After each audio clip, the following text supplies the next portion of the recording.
Minha filosofia, ou a filosofia que eu ensino para as pessoas, que é a mesma que eu sigo. Investimento por objetivos, com carteira balanceada. Então, eu não discuto se a pessoa deve ou não investir em cripto, deve ou não investir em ações, deve ou não investir em imóveis, deve ou não abrir um negócio. Eu primeiro discuto o que ela precisa. Quais são os sonhos? Né? O que você quer concretizar na vida? Se você sabe o que você quer na vida, eu consigo começar a desenhar, primeiro, proteção, reserva de emergências. Putz, o que eu apanhei falando sobre reserva de emergências antes da pandemia, né? Não, mas esse cara é muito conservador, é um bunda mole, tá aí o mercado bombando, é cripto, é ações, fundo imobiliário, ele fala de reserva de emergências, os juros estão lá em 4, 5% ao ano. Gente, se acontece uma perda de emprego, se acontece uma crise, ninguém falava em pandemia. Quando vem a pandemia, quem tinha uma reserva estava protegido. Então, curto prazo, a gente tem uma reserva de emergências. Longuíssimo prazo, tem algo parecido com planos de previdência ou planos de previdência. Eu posso ter uma carteira de dividendos, uma carteira balanceada, parte renda fixa, parte renda variável. E o médio prazo, que são sonhos que eu quero realizar, eu vou assumir riscos de acordo com, vamos dizer, o desprendimento que eu tenho em relação à data, compromisso. Tá, o dia que eu tiver 100 mil reais, eu faço uma baita viagem. Pô, investe um negócio de risco. Faz uma aposta no mercado. Também, se você não conseguir fazer essa viagem, você faz uma outra viagem, né? Agora, não, eu preciso fazer um curso. Se você precisa, não vai ser com risco. É melhor ser algo mais conservador.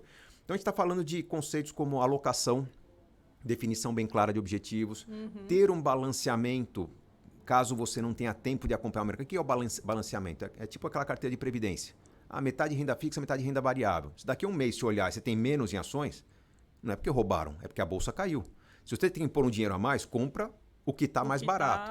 O que está embaixo. Sempre que cai tem que comprar? Não, não é assim que a gente faz. A gente estuda os fundamentos. Mas se você não tem tempo sequer de acompanhar uma notícia, vai nessa, né? Vai fazendo o preço médio. Então essa é a minha filosofia. Eu, durante muito tempo, eu fui concentrando minha carteira cada vez mais em ações. Eu cheguei no ápice, acredito que em 2009, 95% da minha carteira era ações. Só que em 2009 minha carreira bombou. Livros, muitos livros, na verdade. Em 2009 foi o ano que eu escrevi 3 livros, muitas palestras, muitas viagens, muito tempo offline. E eu percebi que aquela carteira de ações que demandava, principalmente perto das crises, uma postura um pouco mais ativa, começava a perder eficiência. Sim. Eu comecei a vender minhas ações e comecei a comprar fundos. Fundos multimercados, fundos de ações, fazer experiências com imóveis, experiências fora do Brasil. Bom, com o passar do tempo, a carreira foi ficando mais sufocante, mais tempo. Entrei no mundo das redes sociais em 2016. Nossa, o tempo era 24 horas por dia, cuidando de números, dados, enfim, vendas. Depois o curso começou a ter sucesso, cuidar dos alunos. Eu percebi que tudo aquilo que demandava muito tempo de mim era um problema. Abandonei todo tipo de investimento ativo, comprar e vender imóveis. Para mim, ir ao cartório é perder uma oportunidade de fazer uma live. Uma live, hoje eu coloco 6, 7 mil pessoas. Eu não vou gastar 3 horas no cartório se eu posso vender alguma coisa durante esse tempo. Então, desisti dos imóveis, desisti do investimento fora, mais por causa de tecnologia. Não sei se você investe fora do Brasil, mas eu comprava casas fora do Brasil.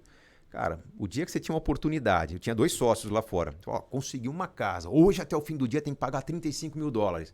Eu mandava um e-mail para o banco tinha que ligar confirmando a transação. Nossa, eu estava na TV, coisa super burocrática. Eu estava no avião, eu estava dormindo, dependendo do fuso horário. Eu perdi 3 negócios importantes. Comecei a machucar meu sócio. Falei, vou parar com isso. Então, tudo aquilo que demanda uma energia, um tempo, eu meio que abandonei. Hoje, eu invisto predominantemente através de fundos ou títulos. Minha carteira tem CDBs, LCAs, LCIs, pra caramba. E grande parte das decisões que eu tomo no dia a dia é em cima do que eu chamo de carteira de vencimentos. Nos últimos 4, 5 anos, eu comprei muitos títulos de renda fixa. CDB de banco pequeno, CDB de banco grande. As debêntures eu comprava com mais frequência, hoje eu compro menos. Tem que estudar a empresa para comprar debênture. Mas é mais complicado. Todos os meses eu tenho 2 ou 3 CDBs vencendo. Então já abandonei até o conceito de reserva de emergências, porque eu sei quanto vai vencer, por exemplo, no mês seguinte, eu sei quanto vai vencer no outro mês, então eu estou contando com esse dinheiro. Vai cair na conta. Eu já sei quanto eu vou reinvestir e quanto vai ficar para mim. Então, eu meio que estou pilotando uma carteira de títulos com vencimento combinada com uma carteira de títulos que me gera rendimentos. Poucas ações, um bom volume de fundos imobiliários, alguns... Fundos imobiliários você tem? Tem um pouco. Acho que chega talvez a 7, 8% da carteira.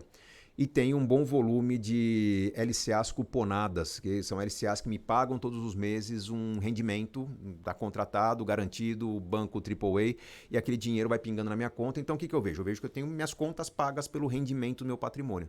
Se entrar mais dinheiro, algum projeto der certo, eu provavelmente vou comprar mais ativos de renda fixa, ou fundos imobiliários, ou ações pagadoras de dividendos, o que tiver mais oportuno no cenário. Mas é tipicamente aquilo que a gente chama de carteira de viúva. Tudo que que pode gerar renda, está fazendo parte da minha carteira. Tem esse foco, então? Tenho. Prefere... Por quê? Os investimentos porque eu cheguei na situação de renda. Hoje eu tenho uma carteira que me rende mais ou menos 2,5 vezes, quase 3 vezes o que eu preciso para manter minha vida. Então, por que eu vou construir, ambicionar algo? Você abre para o pessoal quanto recebe por dia de dividendos? Eu não gosto disso não porque isso me expõe. Né? O Barsi falou, né? Recebo 1 milhão por dia. Então, pois Aí o Mira veio aqui e falou, recebo 3 mil por dia. Aí eu sempre faço a pergunta, não estou no nível do Barsi, eu estou melhor que o Mira, mas a questão é que... eu me arrependi muito quando lá em 2005 saiu na capa da revista que eu tinha um patrimônio de R$1 milhão. Era uma época muito delicada, né? Havia muita violência naquela época, o que seriam as facções criminosas estavam metralhando bases da polícia, enfim. Eu fiquei muito assustado de ter falado do quanto eu tenho. E não me importa muito o quanto eu tenho. Para mim me interessa o quanto eu ganho. E eu tenho um exercício quase que diário com meus filhos, de falar... Quase que diário exagero, mas toda semana eu converso com eles e falo, olha, se a gente não tivesse o que a gente tem, se a gente não tivesse mais acesso ao nosso dinheiro, como a gente ia viver? Então a gente tem umas estratégias de sobrevivência, tipo apocalipse zumbi, né? Se acabar o dinheiro do mundo, se o banco travar, o que a gente faz? A gente já falou em morar em trailer, morar em barco, a gente falou, puxa, não tem dinheiro, vamos ajudar uma entidade que ajuda os outros, vamos trabalhar para uma igreja, para uma ONG, que, em troca de comida, até que a gente mobilize pessoas e comece a criar riqueza de novo. O dinheiro, ele perdeu bastante da importância na nossa vida. A gente valoriza muito o que nós somos, o que nós fazemos, o que nós experimentamos. Sim.